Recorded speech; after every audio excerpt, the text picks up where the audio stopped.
What's up, Savvy Expats? In this video, we interview a young 25-year-old digital nomad hailing from Milwaukee, and he shares with us all of his cultural experiences living in the Philippines, what he had to adjust to, and why he wanted to leave the US. So with that being said, without wasting time, let's get straight into the video. Yeah, like one of the memories I have that I never want to go back to is like you wake up early in the morning and my parents going to work, I'm going to school, and then we scrape the ice off the windshield. You know, we got to go through like shovel. It's like, I don't miss that. So it's nice to intense, because we also sometimes I find myself complaining about like the humidity of the Philippines during the worst seasons, but I'd much rather have the humidity over the cold. Same. Yeah, because even lately, like if have like my backpack with my laptop in it and a camera, and like I'm going in a jeepney and I'm hot and I'm like covered by people, I'm like, you know what, this isn't as bad as like dealing with like snow and like just bitter cold. For sure, absolutely. But it definitely built character growing up in that, but like I mean I've been through enough. Like I grew up there, so like it's time for a change. Yeah. And what has your experience been like as a Filipino American and growing up in the US? Growing up in the US, honestly, it was pretty fun. Like the area I grew up in and the school I went to was like very diverse. Like the neighborhood I grew up in had like literally like every race of kid like my age. It was insane, and like we all got along. We all played sports like throughout the summers, and it was really fun. Honestly, nothing really different, I'd say. But a good thing about where I grew up in is that a lot of my mom's family from the Philippines actually moved there as well. So I grew up with like a lot of Filipino parties and a lot of like the Filipino, like I was just used to the traditional, like what to expect even to move here, like the vibes and the food. So you got accustomed to the karaoke, all that. The karaoke, gotta love it. Scream laugh, like the loud laughing and the guys drinking and eating, like it was just long goodbyes too. Was something like I had a conversation with my friend recently, and he's from the Philippines, he's a local here, and a lot of my friends here, when they talk about like living in the US, they always ask me like, Evan, growing up in the US as a Filipino American, did you experience racism? I can say me personally, I never did. Have you ever? No. I think it's just like that, because like I think that in the US has like gone way down, obviously, with like as more people realize like, you know what I'm saying, racism isn't good, but but I feel like definitely where you like grow up is like a huge part, because for sure where I grew up was like very diverse and like everyone got along pretty much. I grew up in Chicago, but like even when we went to places, for example, there was a ski town, a very nice ski town called Galena outside of Chicago. And it's like predominantly Caucasian, but even there we never experienced racism or anything. And I think like, I don't know if it is portrayed on the news, I'm not gonna get political or anything, but maybe it's portrayed, and I'm not invalidating that there is racism in the US, but I just never seen it in like anybody in my personal life. Me personally. No. Like maybe if I was in a southern state, I don't know, man. Alabama or something. I've never seen it. But So did you experience any culture shocks as a Filipino American when you arrived in the Philippines?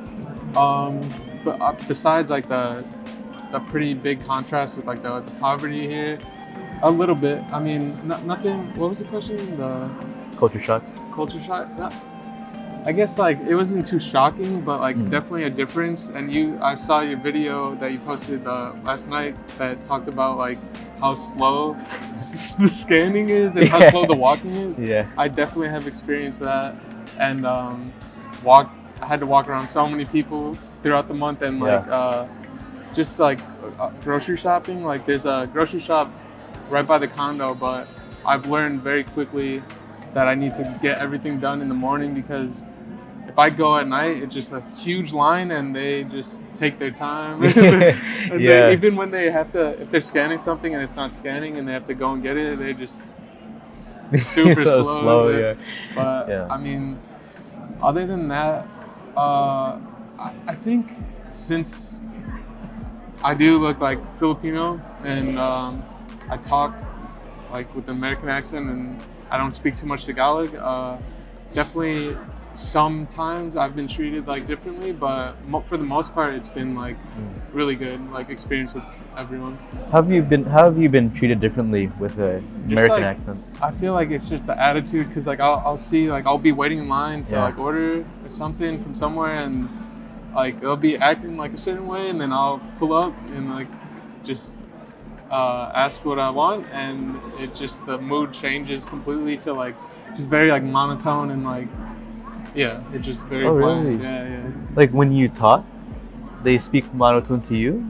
Yeah. It's just the mood changes from like, say it's like a local in front of me, and then I order. It's just like the mood changes, but it hasn't happened like often though. But like no disrespect or anything. I think it's just. Or what's like the vibe? I'm trying to pin down like what you mean by the mood. Just a little disrespectful. Oh, just a tad bit. Yeah. I mean, I've experienced the same thing. For me, it can either go both ways. Like, either they treat you with more respect because they're like, oh, he's not from here, but he looks like he is. Yeah. But he's probably from abroad. Yeah. Or they treat you like kind of either they're shy or they're being rude. And I've experienced that. I think I talked about it in my past interview. Like when I was ordering food one time, a lady, she imitated my accent, but like in a British way, trying to like mock me. And that's the case sometimes. But overall, like people here are chill. Yeah, overall it's been great, and along with like the one way or the other, like with the more respect thing, it's like that's like more common than the least respect, because especially if I like have a camera out and I'm like filming some content, it's like people love it, and like people want to be a part of it, and like want to get to know like what you're doing. So for the most part, it's been amazing. That's what I love about like being a content creator in the Philippines. It's a lot more accepted than in the States. If you go to publicly film in the US, hey, don't film me, don't film me. But here, everybody wants to be on camera. It's pretty nice. Was there any road bumps that you experienced moving to the Philippines?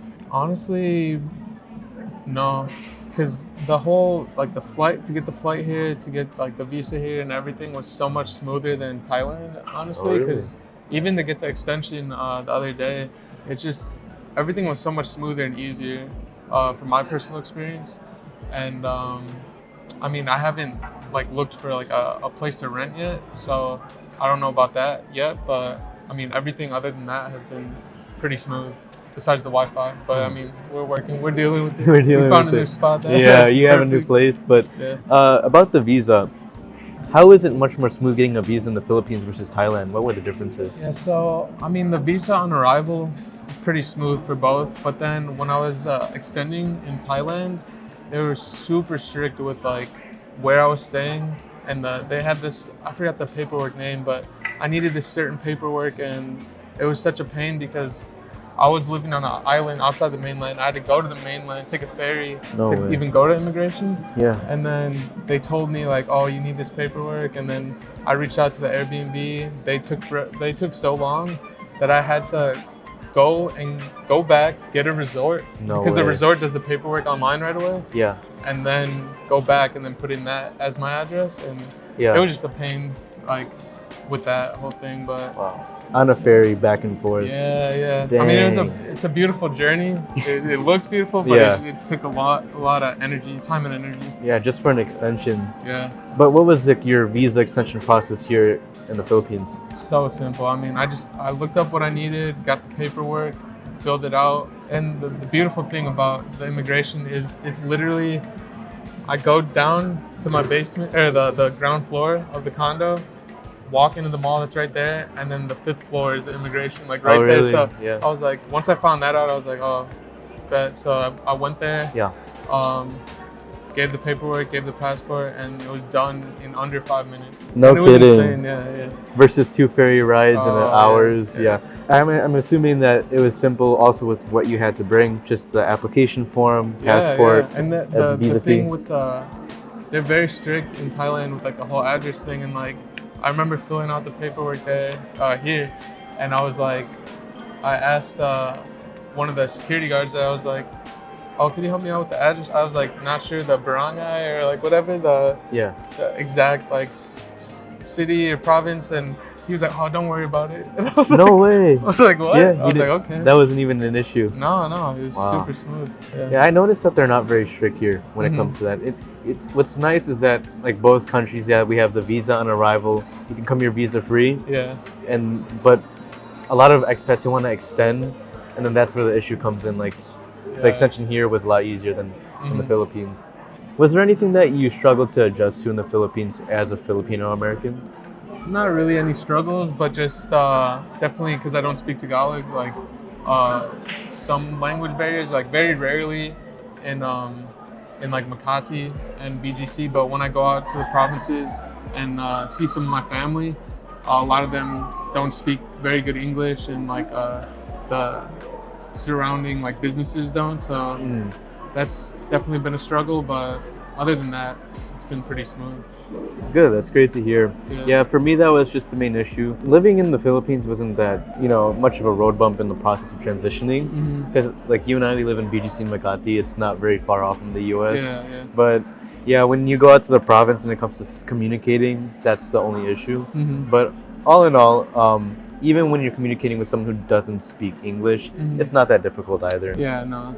And I learned a lot being in like, when I was in Thailand, in Koh Chang, a lot of people didn't speak much English, but like I would hang out with people and like we just figure it out, whether it's like using Google Translate and like they would teach me some words, I would teach them some English, and it's very easy to like learn from like what someone's trying to say with like body language, and just it's honestly fun, like doing it, like trying to figure out what you're trying to get across. But, yeah, for sure. Now, last question I have: what are your plans here on out? Do you plan on staying in the Philippines or moving? So I did get the month extension, and I do plan on staying at least another like 2 months. And then depending on what my parents want to do in the future, I definitely would like to stay here long term. But as far as like what I'm going to be doing is just continuing to create content, trying to inspire people, trying to keep getting clients with the online digital nomad work, and just keep experiencing new things, meeting new people, and just enjoying my time here. Awesome. Well, Brandon, it was a pleasure hearing about your journey coming to the Philippines. Yeah, thank you. Best of luck with your content creation. Thank you.